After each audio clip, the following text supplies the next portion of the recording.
Further, we're now joined by Eric Mandel, founder and director of Middle East Political Information Network. Thank you very much, Mr. Mandel, for your time. So that's it. Talks are underway, but what can actually be achieved there? Or, you know what, let's start with the options Western powers has at this point. Well, first of all, the Western powers, specifically my country, has a lot less leverage right now. There are 5 reasons. One is after Afghanistan, America looks weak. 2, Iran feels less economic pressure. Reason is because our administration, the Biden administration, is not enforcing the sanctions. There's tremendous amount of Iranian oil going to China. Early this year, the Iranians and Chinese signed a $450 billion economic deal. And also, we look weak because we've had no response to the Iranian-directed attacks from their proxies on American bases in Syria. And they also know that the Biden administration really has no military option. So we in the West look weak. The Iranians are willing to wait. I mean, there's something when you look about this, there's something humiliating, unbecoming about the world's leading superpower and the rest of the West begging a third world terror state to take tens, if not hundreds of $billions in sanctions relief.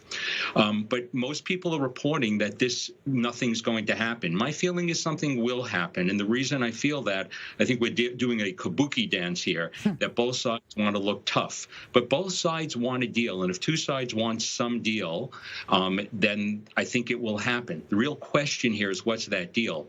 If we're talking about a deal of less for less, that's not good. You can't go back to the original deal because you can't unlearn what Iran has already learned. They're getting to 90% enrichment from 60% is not difficult. They just have the compartmentalization part to work on over the next 6 to 12 months. They're a nuclear threshold state. And so the question is, what should the United States really be doing as opposed to this? And what we should be doing is supporting the Iranian people who want to have regime change. That's going on in Isfahan right now. There are protests calling for the overthrow of the regime. So we should really be doing more sanctions, not less. And that really is where we should be going. But that is not what this administration wants. It's not what the Europeans want. Certainly not what China and Russia want. Right. Domestically speaking, mass protests in Iran over water shortages, definitely perhaps increasing domestic pressure there. But before we let you go, Mr. Mandel, what would qualify as failure and what would be qualified as success at this, again, extremely peculiar dynamic of negotiations at this point in time? Well, for the Iranians, they've already won, but success is getting any sanctions relief, and I think they will get sanctions relief in some form. For the American administration, where so many of the players have been married to this deal because they were part of the original Obama deal, from Robert Malley to the president himself to Anthony Blinken, success is kicking the can down the road and claiming a victory.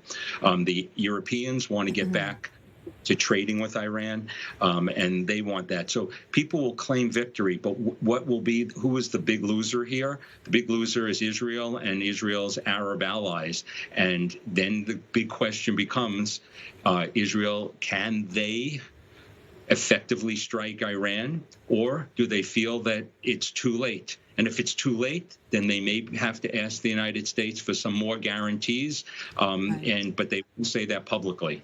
Interesting, very interesting, Mr. Eric Mandel, and we will have more on the Israeli standpoint vis-a-vis Iran's nuclear ambitions later on this evening. Eric Mandel, founder and director of Middle East Political Information Network, thank you very much for your insight.